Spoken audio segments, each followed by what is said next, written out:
So after an event has occurred, if a person talks to somebody else, gets new information from the media, in some way is exposed to new information or post-event information, that can supplement the memory, it can add to the memory or distort the memory or transform the memory in some way.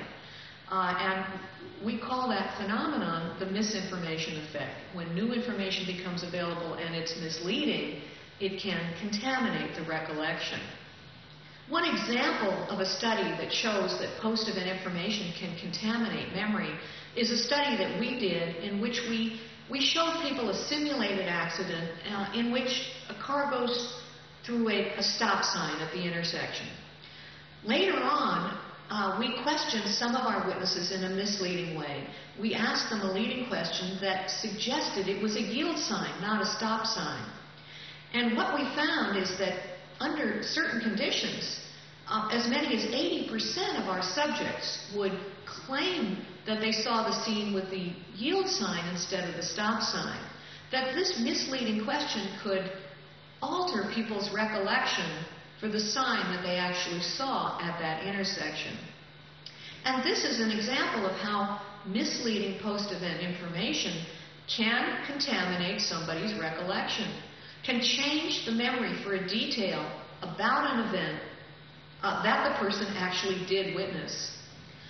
Now, in later studies, we went even further. I and other psychologists began to ask whether you couldn't plant entirely false memories in the mind of someone for something that didn't happen.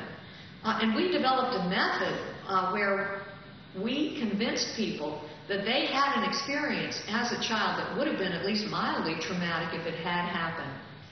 We told our subjects that we had talked to their parents or their older siblings and that we had found out that certain things happened to them when they were children.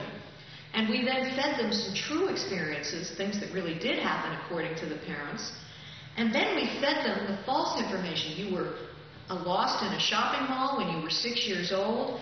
It was a particular shopping mall. You were with your parents. You were frightened. You were crying. You were lost for an extended time. An elderly woman found you and brought you back to the family.